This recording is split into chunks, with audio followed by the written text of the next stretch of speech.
Hey everybody, thanks for pressing play. Brian here. In this video I want to show you this car here. This is a Hyundai and it's a Bayon, and this is the deluxe model. Anyway, in this video I want to show you around this car in terms of the features on the outside and the inside, but I also want to give you an idea of exactly where this car lies in relation to other models in the range. If there's any information you want on this car, we are Fitzpatricks Garage, Dublin Road, Kildare Town. And Brian's my name, so if there's any information you want on this car, 086 843 1945, call, text, WhatsApp.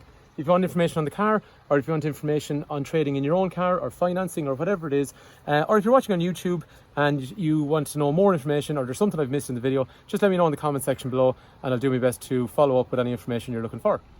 So anyway, because this car is a segment that we aren't always used to, it's kind of a new placement, I want to run through how it relates to other cars.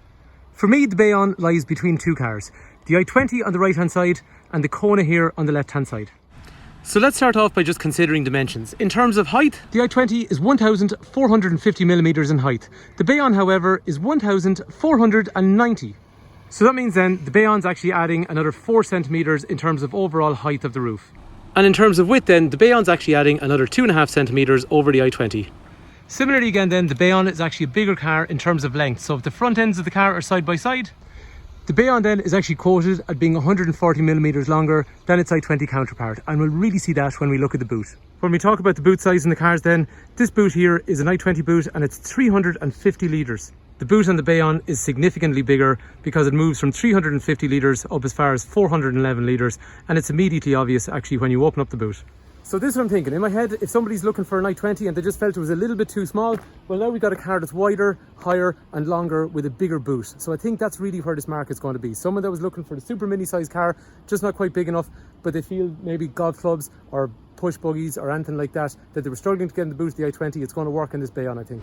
For this comparison, I think it's really important to consider the Kona as well. The Kona dimensionally will be bigger than the Bayon. In terms of dimensions then, the Kona is about 2.5 centimeters wider again than the Bayon. But in terms of length, however, there's really nothing between them. There's only 25 millimeters between the Bayon and the Kona Kona in this case is the one that's 25 millimeters bigger. There is, however, a visual height difference, and as you can see, there's about 75 millimeters in height of a difference, where the Kona is about 75 mil higher than the Bayon. So for out and out height then, I think the Kona is going to have the advantage. But here's the weird thing. If you look at the boots, there is a 360 litre boot in the Kona. It's a 411 litre boot in the Bayon. The Bayon's got a much bigger boot. Again, looking at this 411 litre boot in the Bayon and then comparing that to the 360 litre boot in the Kona, you can see the Kona boot is much shallower. So for anyone making the choice between these two cars, if out and out height is where you need to be, then the Kona is going to be better.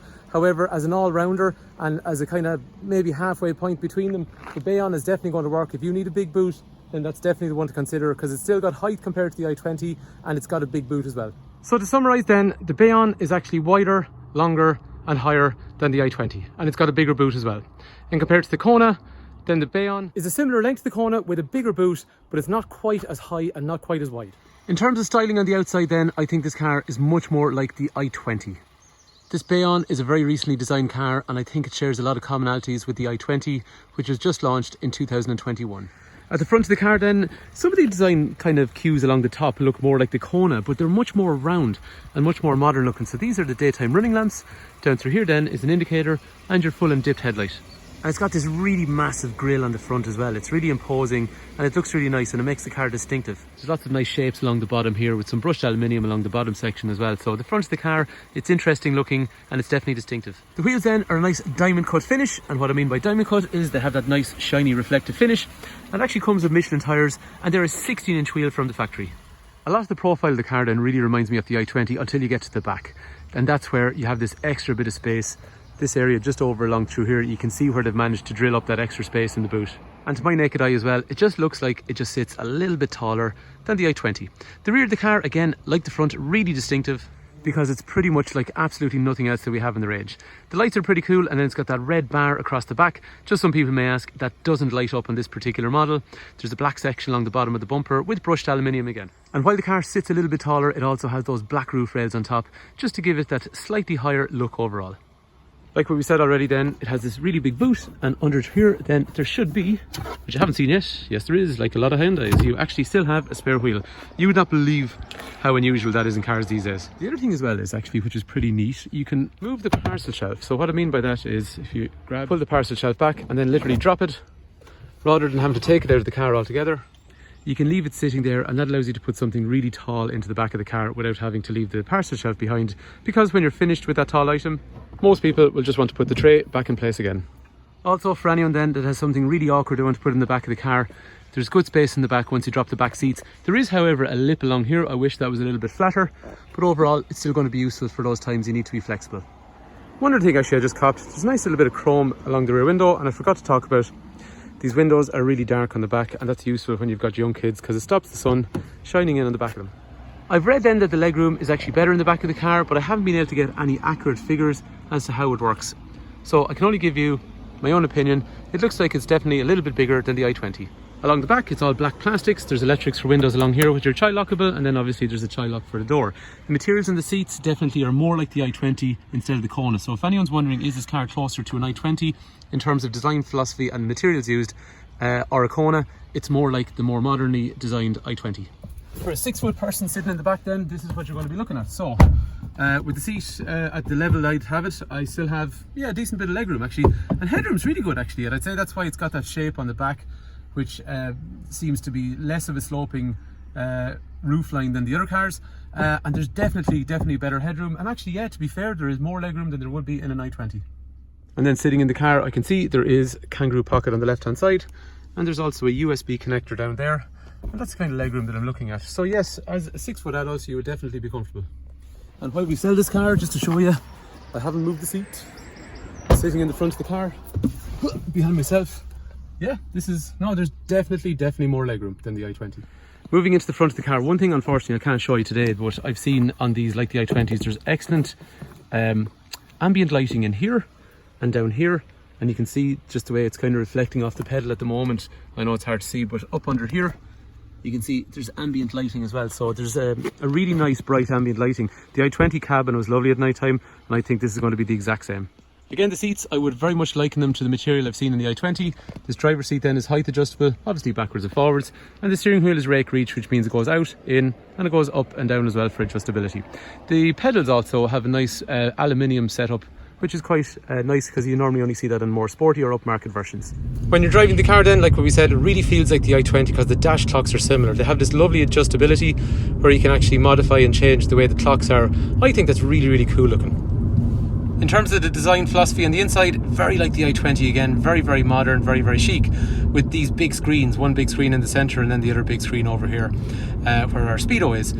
In terms of visibility, it's quite good on the car, and it's got some neat features along through here, especially the speed sign recognition, which warns you if you're speeding, and it's got those modern safety features as well, like lane keep assist. So you can have various different versions of it, but the most intrusive one is where it's going to warn you and actively move the steering wheel, trying to get you back in dead centre on the lane. I really enjoy the layout in these modern cars with the big screen in the centre, which is adjustable, and the other big screen over here for things like maps and reverse camera and all the radio and phone functionality that you need. And it's right in your driver's eye line, so you can see it doesn't take your eye, when you're looking over here, it doesn't really take your eye too much away from the road. The gearbox is really nice to use. It's very like the i20, very precise, nice change in gears, and very satisfying to use. Other functionality then, the steering wheel. Over through here then you can see there's also cruise control, which is also built in as standard. The car drives nice, but to be fair, I actually find Hyundai do really good cars in terms of how the chassis feels on the road. The i20 was good, the Kona is good.